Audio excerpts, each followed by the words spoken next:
Hello everyone, welcome to NCERT lessons. आज का हमारा वीडियो है क्लास 6 साइंस के chapter 9 the living organisms and their surroundings के ऊपर। इस वीडियो में आज हम इस चैप्टर के मेन टॉपिक्स को ही जल्दी से कवर करेंगे। सो इन अ सेंस हम कह सकते हैं कि आज का ये वीडियो हमारा इस चैप्टर पे क्विक समरी वीडियो है। So the first thing is habitat. Habitat. What is a habitat? It's the surrounding where an organism lives. Habitat provides the organism with food, water, air and shelter. So habitat क्या है? कोई भी जीव, कोई भी जिंदा जीव, ऑर्गेनिज्म जो है, जिस जगह पे रहता है, जिस सराउंडिंग में रहता है, जिस एरिया में वो रहता है, उसे हम उस ऑर्गेनिज्म का हैबिटेट कहेंगे। जैसे कि एक कैमल डेजर्ट में रहता है, तो डेजर्ट जो है वो कैमल के लिए उसका हैबिटेट है। ओके, रहने की जगह, अ प्लेस टू ड्वेल, इसे हम हैबिटेट कहते हैं। सिमिलरली अगर एक मछली नदी में रहती है या फिर समंदर में रहता है, तो मछली के लिए समंदर और नदी जो है वो उसका हैबिटेट है। अब किसी भी जीव को, किसी भी ऑर्गेनिज्म को जिंदा रहने के लिए चार चीज़ों की ज़रूरत पड़ती है। पहला तो है खाना, एनर्जी के लिए। दूसरा है पीने के लिए पानी। तीसरा है सांस लेने के लिए हवा। और आखिर में है रहने के लिए जगह। शेल्टर मीन्स रहने के लिए जगह। ठीक है। अब उस ऑर्गेनिज्म को ये चारों चीज़ें उसे मिलती है उसके हैबिटेट से, उसके सराउंडिंग से, जिस जगह पे वो रह रहा है वहाँ से ये सब उसे मिलता है। ठीक है। Now all the living things present in the habitat constitute its biotic component. अब एक हैबिटेट में ऐसा तो है नहीं कि सिर्फ एक ही ऑर्गेनिज्म है। जैसे कि आप डेजर्ट हैबिटेट को ले लें, तो डेजर्ट में आप कैमल भी पाएंगे, कैक्टस प्लांट भी पाएंगे, स्कॉर्पियन, स्नेक्स, रैट्स, माउस, ये सभी पाएंगे, राइट। सो मतलब क्या है, एक हैबिटेट में बहुत सारे तरह के एनिमल्स हैं, प्लांट्स हैं, इंसेक्ट्स हैं, बर्ड्स हैं। तो ये सभी क्या है, ये सभी लिविंग ऑर्गेनिजम्स हैं जो उस सेम हैबिटेट में मौजूद हैं। तो एक हैबिटेट में जितने भी लिविंग ऑर्गेनिजम्स हैं उन सभी को हम क्या बोलेंगे, उस हैबिटेट का बायोटिक कंपोनेंट। अब हैबिटेट में लिविंग ऑर्गेनिजम्स भी हैं और नॉन लिविंग थिंग्स भी हैं। अब जो नॉन लिविंग थिंग्स हैं जो हैबिटेट में, उन्हें हम कहेंगे उस हैबिटेट का एबायोटिक फैक्टर्स या फिर abiotic component. Non living thing जैसे कि सॉइल, मिट्टी, पत्थर, चट्टान, पानी, हवा, धूप, धूप से मिलने वाली गर्मी, ये सभी क्या है, ये सभी उस हैबिटेट का एबायोटिक कंपोनेंट है। ठीक है। All the non living things present in the habitat constitute its abiotic component और abiotic factor. Moving on, types of habitat. So habitat जो है वो बेसिकली दो टाइप्स के होते हैं, terrestrial habitat and aquatic habitat. Terrestrial यानी लैंड, एक्वेटिक यानी water.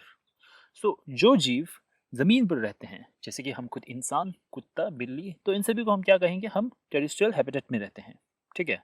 We live on land, right, so we live in terrestrial habitat.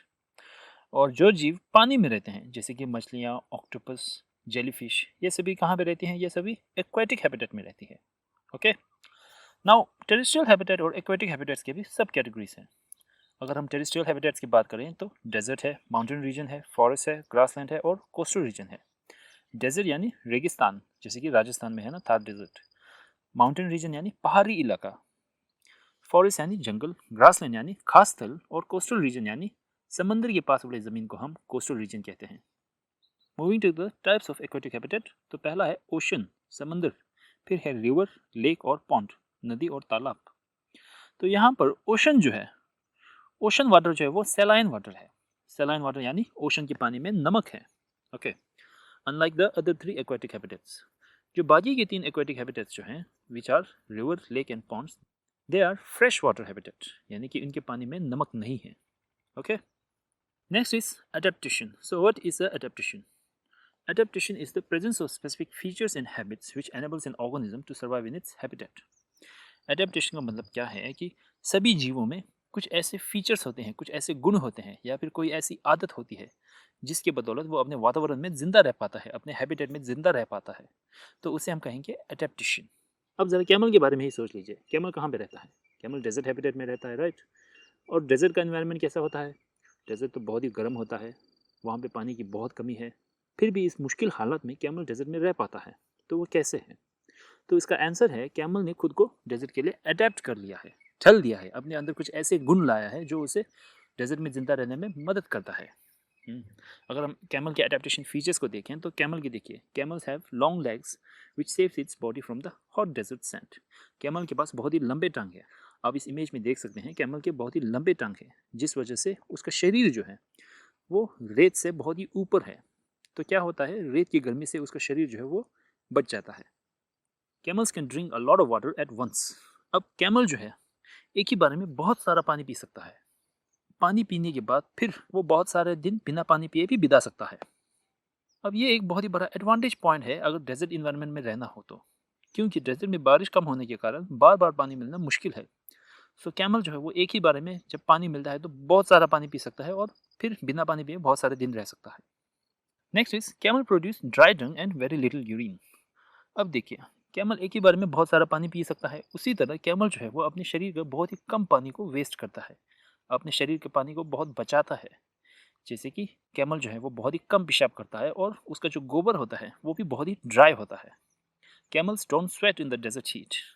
एक और चीज़ क्या है कि कैमल जो है भले ही वो डेजर्ट में कितनी भी गर्मी में क्यों ना हो, उसके शरीर से पसीना नहीं निकलता। पसीना नहीं निकलने से बेसिकली वो क्या कर रहा है, अपने शरीर के पानी को बचा रहा है। तो इन सभी गुण के बदौलत कैमल ने खुद को डेजर्ट के लिए अडेप्ट किया है, यानी कि इन सभी गुण के बदौलत कैमल जो है वो डेजर्ट में जिंदा रह पा रहा है। ठीक है। Next example of adaptation is cactus. How cactus plant has adapted to desert habitat. Cactus plants' spiked-shaped leaves help reduce loss of water during transpiration. Cactus plant uses its stem to carry out photosynthesis. Unlike other plants, cactus plant के जो पत्ते होते हैं वो दूसरे plant की तरह फैले हुए नहीं होते, खुले नहीं होते, बल्कि वो स्पाइक शेप कांटे जैसे होते हैं। जैसे कि आप इस इमेज में देख सकते हैं, कैक्टस का जो कांटा है वो एक्चुअल में उसका लीफ है, पत्ता है। तो कैक्टस प्लांट का जो पत्ता है स्पाइक शेप, कांटेदार शेप में क्यों है? ये उसका एक अडेप्टेशन फीचर है। उसका पत्ता का कांटेदार शेप में होना उसे जिंदा रखता है डेजर्ट में। तो क्या होता है कि प्लांट का जो पत्ते होते हैं उसका दो फंक्शन होता है। एक तो होता है फोटोसिंथेसिस, एक होता है ट्रांसपिरेशन। फोटोसिंथेसिस के दौरान वो खाना बनाता है और ट्रांसपिरेशन के दौरान वो अपने पत्तों में मौजूद छेद के बदौलत अपने शरीर से पानी को बाहर छोड़ता है, रिलीज करता है। राइट।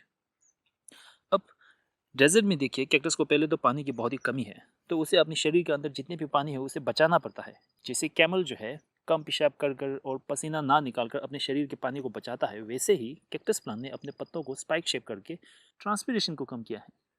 ट्रांसपिरेशन कम होने के कारण क्या हो रहा है, बेसिकली वो अपने शरीर से कम पानी को बाहर छोड़ रहा है। अब दूसरी चीज़ क्या है कि नॉर्मली प्लांट्स जो है अपने पत्तों की बदौलत फोटोसिंथेसिस प्रोसेस जो है वो कैरी आउट करता है, जिस दौरान वो अपने लिए खाना बनाता है। लेकिन अब कैक्टस प्लांट का जो पत्ता है वो स्पाइक शेप है, राइट। तो इस कारण फोटोसिंथेसिस बराबर से नहीं होगा, होगा भी तो बहुत कम होगा। तो इसीलिए कैक्टस प्लांट जो है अनलाइक अदर प्लांट्स वो अपने स्टेम को यूज़ करता है फोटोसिंथेसिस के लिए। आप इस इमेज में देख सकते हैं कि जितने भी ये जो ग्रीन एरिया है कैक्टस प्लांट के, ये सभी उसका स्टेम है। तो कैक्टस प्लांट अपने स्टेम की बदौलत फोटोसिंथेसिस प्रोसेस को कैरी आउट करता है। क्या है कि पत्ता जो है वो जितना ज़्यादा बड़ा होगा, जितना ज़्यादा उसका सरफेस एरिया होगा, उतना ज़्यादा ट्रांसपिरेशन होगा और उतना ज़्यादा फोटोसिंथेसिस होगा। अब कैक्टस प्लांट को क्या करना है, फोटोसिंथेसिस को बराबर रखना है, ज़्यादा से ज़्यादा करना है, लेकिन ट्रांसपिरेशन को कम से कम करना है। ट्रांसपिरेशन को कम करने के लिए उसने अपने पत्तों का सरफेस एरिया जो है, अपने पत्तों का साइज़ जो है वो कम कर दिया स्पाइक शेप करके। ऐसे करने पर उसका फोटोसिंथेसिस भी कम हो जाएगा, यानी कि उसको अब खाना भी कम मिलेगा। तो इस चीज़ को अवॉइड करने के लिए कैक्टस प्लांट जो है वो फोटोसिंथेसिस अपने स्टेम की बदौलत कर रहा है। ओके। तो ये है adaptation features of cactus plant which enables it to live in desert environment. Moving to the next example of adaptation, it's with mouse. अब चूहे और सांप जो हैं वो नॉक्टर्नल एनिमल्स हैं। तो नॉक्टर्नल एनिमल का मतलब क्या है? ये चूहे और ये सांप जो है वो दिन के दौरान गड्ढा खोदकर ज़मीन के नीचे रहते हैं, क्योंकि दिन के दौरान रेत जो है, डेजर्ट का जो रेत है वो बहुत ही गर्म होता है। तो गर्मी से बचने के लिए वो गड्ढा खोदकर नीचे बैठते हैं, सोते हैं, जो करते हैं, रिलैक्स करते हैं। लेकिन जैसे ही रात होता है, रात होने पर डेजर्ट जो है वो ठंडा होने लगता है, वो रेत जो है वो ठंडा हो जाता है। तो वो चूहे और सांप जो है वो बाहर निकल आते हैं अपने खाने की खोज में। ठीक है। तो यहाँ पर हम देखते हैं कि चूहे जो है उन्होंने डेजर्ट के इन्वायरमेंट के लिए अडेप्ट करने के लिए अपने अंदर कुछ नया फीचर नहीं लाया, बल्कि अपने हैबिट को चेंज किया, अपने आदत को चेंज किया। एडेप्टेशन का मतलब क्या था? या तो कुछ ऐसे फीचर होने चाहिए या तो कोई ऐसा हैबिट होना चाहिए जो उसे जिंदा रखे, राइट। तो यहाँ पर चूहों ने अपना हैबिट को चेंज किया है, चूहों और सांप ने। ठीक है। कैमल और कैक्टस प्लांट के केस में क्या था, उन्होंने अपने अंदर कुछ ऐसे फीचर लाए थे, गुण लाए थे, राइट, जिसके बदौलत वो डेजर्ट के लिए अडेप्ट हुआ था। चूहों ने अपना हैबिट को चेंज किया है। Okay. Moving to the next example of adaptation, it's pine tree. अब आप इस इमेज में पाइन ट्री को देख रहे हैं। अब ये जो पाइन ट्री जो है वो माउंटेन रीजन में ग्रो होते हैं। माउंटेन रीजन यूजुअली कैसा होता है, बहुत ही ठंडा होता है, वहाँ पे बहुत बारिश होती है, तेज़ हवा चलती है और कुछ कुछ जगह पे तो सर्दियों के दौरान बर्फ़ भी गिरती है। पाइन ट्री का जो शेप है वो दूसरों ट्री के शेप से बिल्कुल अलग है।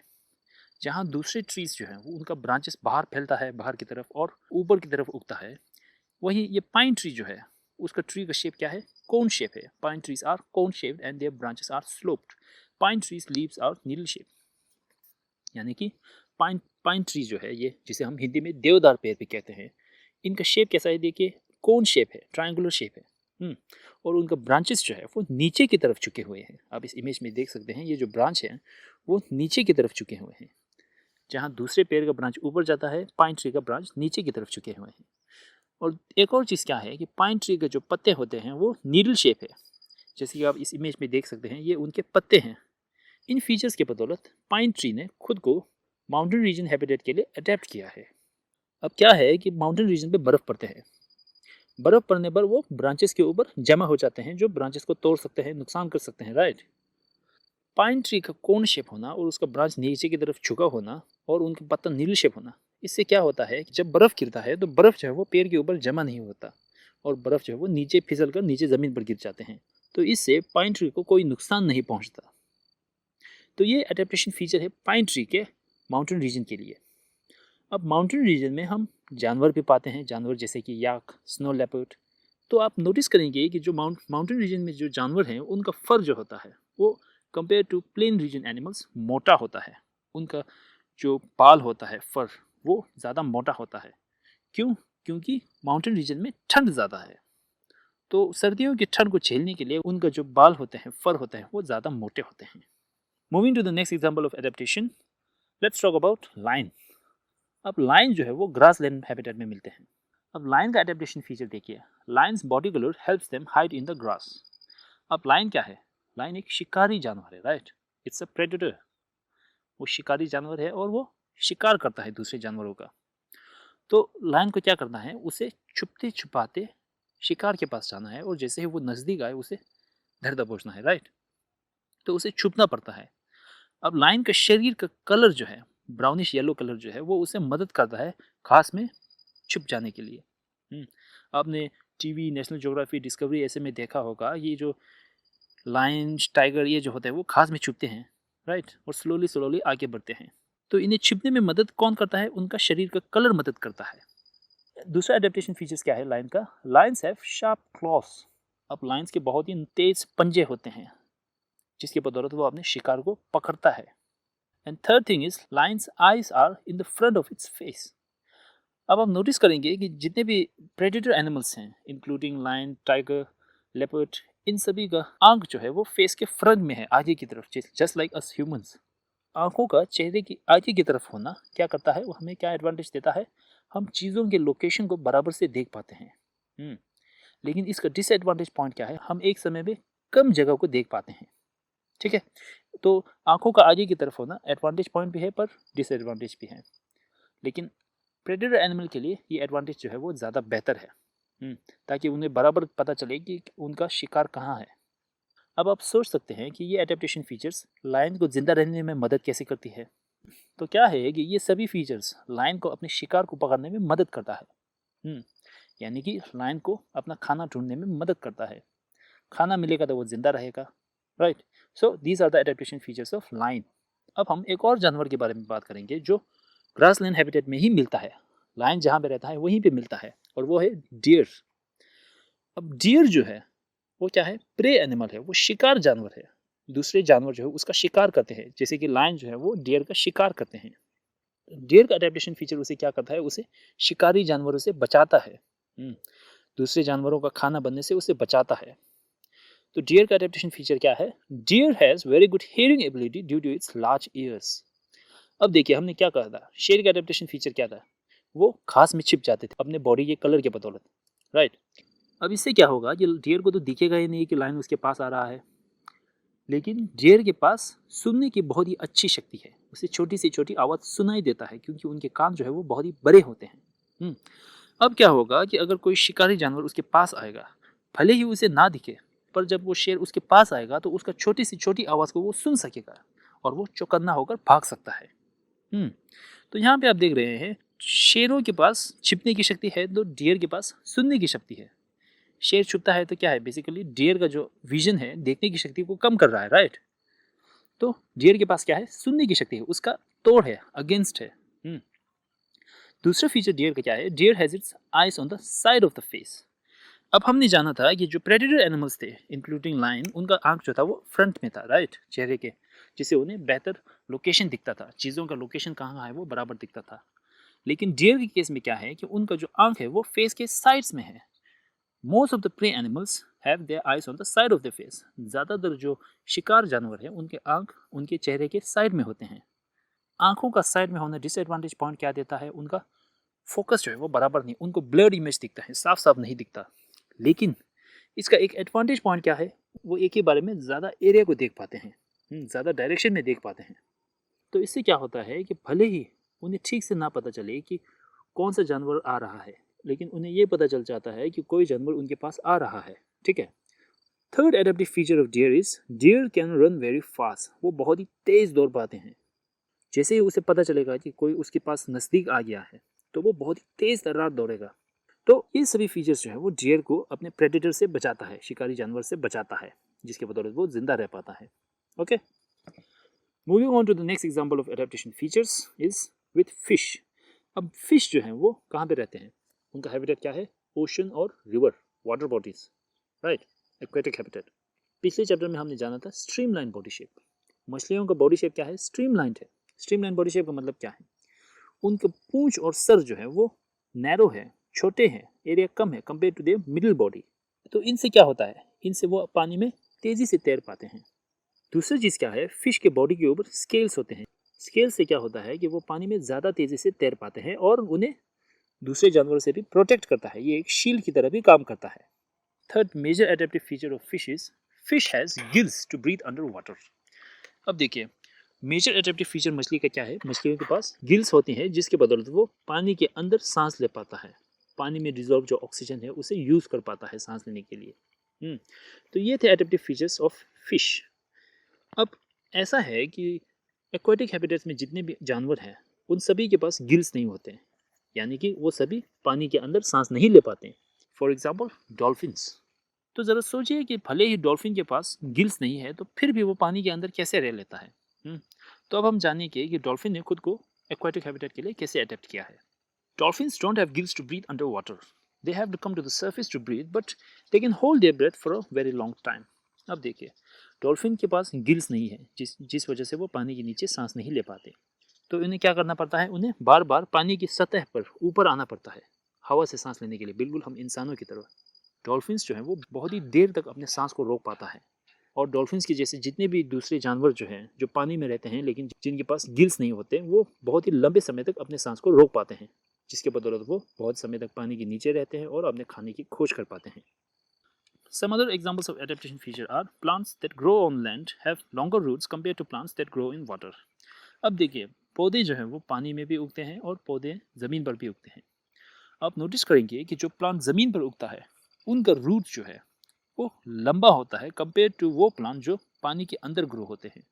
तो ऐसा क्यों है, ऐसा इसलिए है कि ज़रा याद कीजिए, प्लांट के रूट का मेन काम क्या था। रूट का मेन काम ये था कि उसे पानी को एब्जॉर्ब करना है, राइट। अब वो प्लांट जो पहले से ही पानी के अंदर है, वो तो पानी से घिरा हुआ है, तो उसको अपने रूट को ज़्यादा फैलाने की ज़रूरत नहीं पड़ती क्योंकि उसे रेडिली पानी मिल रहा है। लेकिन जो प्लांट ज़मीन पर उगते हैं उसे पानी की खोज में अपने रूट को फैलाना पड़ता है, जिस वजह से रूट जो है वो लंबा हो जाता है। Another example is frock. अब मेंढक जो है वो ज़मीन पर भी रह लेते हैं और पानी में भी रह लेते हैं। तो मेंढक के पास एडेप्टेशन फीचर्स हैं, कुछ ऐसे फीचर्स हैं जिसके बदौलत वो दोनों एनवायरनमेंट में रह पाता है। Frogs have strong back legs which allows it to jump on land and has webbed feet which allows him to swim in water. अब देखिए, मेंढक के दो बहुत ही मजबूत टांग हैं पीछे की तरफ, जिसके बदौलत वो ज़मीन पर उछल उछल कर जा पाता है। ये जो पाँव जो है उसे ज़मीन पर चलने में मदद करती है। लेकिन उसी तरह उसका जो फीट है, जो पाँव, मेन पाँव जो है उसका क्या है, वो वेब्ड है। वेब्ड यानी क्या है, उसके उंगली जो है, पाँव की उंगली आपस में जुड़े हुए हैं, जैसे कि एक बतख का पाँव जैसा। तो इससे क्या होता है, उसे पानी में तैरने में मदद मिलती है, वो ज़्यादा अच्छी तरीके से पानी में तैर पाता है।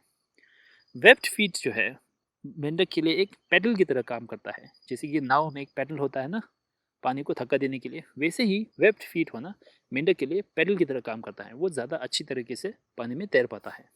Okay, so these are the examples of adaptation in different animals for different habitats. Okay, moving on, let's talk about features of living organism.